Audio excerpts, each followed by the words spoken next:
Okay, so death. It's inevitable, right? But actually sitting down and planning for it. Not exactly the kind of thing you bring up over coffee with friends, but that's exactly what we're doing today on this deep dive. We're going to be talking about the plus side of getting those funeral plans in order. And believe me, it's not about being morbid or anything. It's really more about, taking control and finding some peace of mind. I think you've got it. It's about making sure that when the time comes, hmm your wishes are honored. It can be surprisingly powerful to think about it that way. We've been looking at this article, The Best Time to Plan Your Funeral, Sooner Than You Think. And honestly, some really interesting stuff in here. Like, one of the things that surprised me was it's not just for people who are, like, about to retire. Yeah, that's a pretty common misconception, isn't it? You hear funeral planning and you automatically think about your grandparents or something. But this article does make a really good case for why it makes sense no matter how old you are. Yeah, it's got to be more than just making things easier for your family, right? Like, what are some of the other good things they talk about? Well, they break it down into four main benefits. First, just having that peace of mind. Mm. Knowing that you've got things in order, even if it's just a basic plan, it can really give you a sense of calm, you know what I mean? And then the second thing, and this is huge, is that it takes so much stress off of your family and loved ones during a time that's already really tough, obviously. Oh, yeah. The last thing anyone needs when they're grieving is to be trying to figure out funeral arrangements on top of everything else. It's a real gift you're giving them, if you think about it that way. One less thing to worry about. Right.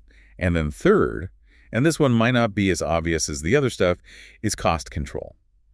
We all know funerals can be expensive, but if you plan ahead, you can compare prices and even lock in some of the costs at today's rates. Oh, that's smart. It's like prepaying for something that's only going to get more and more expensive, right? Yeah, exactly. And then finally, and this is kind of the big one, it lets you make sure that your send-off is really yours. You get to decide the tone, the music, the readings. Right. It becomes a way to express your personality and what you care about, even after you're gone. Oh, okay, so I can totally see why it matters, even for us younger folks. Uh-huh. But I gotta be honest with you, telling my 20-something self to plan my own funeral, that would have been a tough sell. Oh, I get it. I mean, you're young. You feel invincible at that age, right? Yeah. Thinking of something like that just feels wrong somehow. Like you're disrespecting your own, zest for life. But here's the thing. Even if you're not ready to actually plan every last detail, it can be a good time to think about your legacy. Like, what do I want to be remembered for? That kind of thing. Exactly. And the article actually talks about that a bit too. It encourages you to really think about your values and what kind of impact you want to make. Oh, and here's a weird one. They even suggest that buying a burial plot when you're young can actually be a good investment strategy. What? Seriously? You're Yes. gonna have to explain that one. Yeah, so apparently burial plots, especially in some places, have really gone up in value over the years. It's kind of a morbid thing to think about.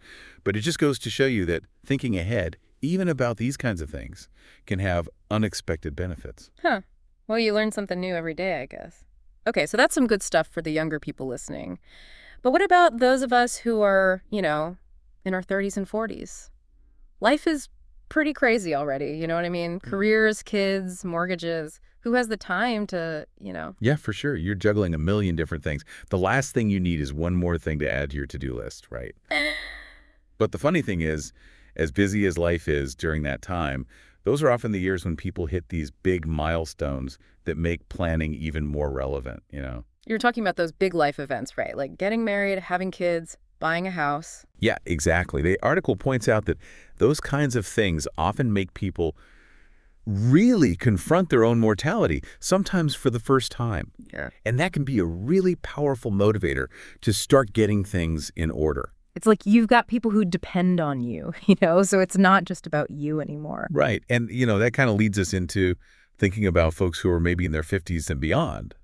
Because you might think, well, if I haven't planned by now, is it even worth it? But it's really never too late. So for people in that stage of life, what's kind of going on? I mean, what makes them want to start thinking about this stuff? I think it often becomes less about those big milestones like getting married or having kids, and more about just like tying up loose ends, taking stock of their life and their legacy. Right. Retirement might be on the horizon, or maybe they're already retired. And there's this desire to feel like they're in control, to make sure that their wishes are going to be respected. Okay, so you've convinced me. Planning ahead is important no matter how old you are. But honestly, where do you even begin? It all seems kind of overwhelming.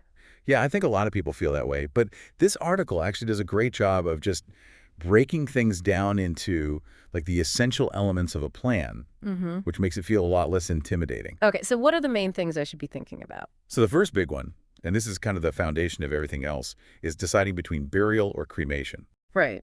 Makes sense. And once you've figured that out, then what? Well, then it's on to the service itself. Like, do you Mm. picture something religious or secular? Yeah. Do you want a traditional funeral, or would you prefer something more like a celebration of life? Yeah. What kind of music do you want? Are there any particular readings you'd like?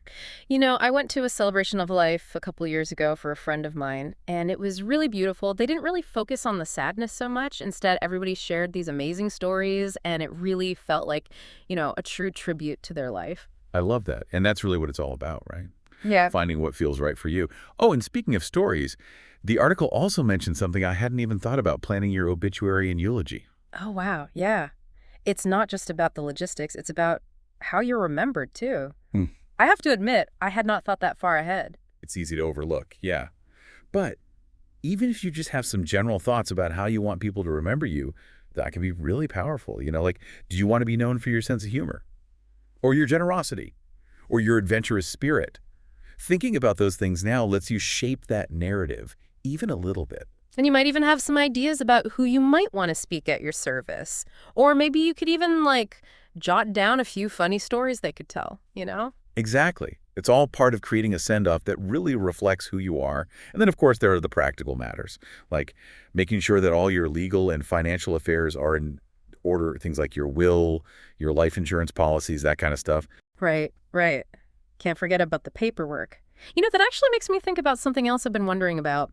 How do you actually talk to your family about all of this? It's not exactly an easy conversation to have. It's one thing to, break down what you want, but how do you actually bring it up? It's not like you can just be like, hey, pass the salt, and by the way, I was thinking about my funeral. Yeah, you're probably going to want to find a different way to start that conversation. The article actually gives some good advice on how to handle that, though. It all starts with creating the right kind of setting. Okay, so what does that mean? Like candles and mood music.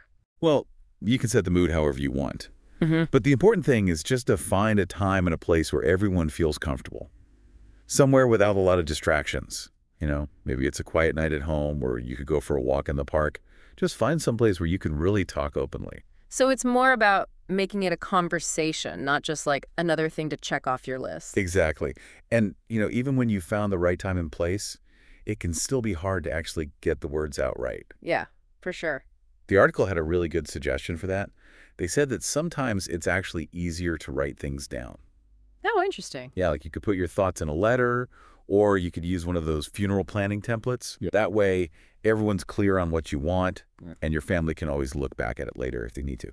Yeah, that makes sense. It takes the pressure off them to remember everything perfectly. Right. And remember, this isn't about you telling everyone what to do. It's important to let them be a part of the conversation, too. Encourage them to ask questions and be open to hearing their thoughts and feelings about everything. It's about finding a way to make it a shared experience as much as you can. Exactly. And one more thing I wanted to add, because it's really important. Life changes, right? And your wishes might change over time, too, Yeah. and that's totally okay. Yeah. Don't be afraid to revisit your plan every once in a while. You can make changes, add things, take things away. Just keep the conversation going. That's a good point. Wow, this has been really eye-opening. We went from planning for the inevitable to this is actually kind of empowering. Who knew, right? It's funny how that works. It's not really about dwelling on the end. It's more about celebrating the life you've lived and making sure you're giving your loved ones a chance to find some peace and closure when the time comes. And taking control of your own story, right? Making sure your send-off is really you. Exactly. Yeah. This article gave us a lot to think about. But if there's one big thing to take away from all of this, it's to really take some time to think about what would make your send-off meaningful for you. What stories do you want people to tell? What kind of music do you want? Think of it as your last chance to express yourself, a kind of love letter to the world. And it's an amazing gift to give to the people you care about. Absolutely. Well, that's about all the time we have for today's deep dive. We hope you found this conversation as helpful and thought-provoking as we did, and that it gave you some things to consider, maybe even talk about with your loved ones. Until next time, take care of yourselves, and we'll see you on the next deep dive.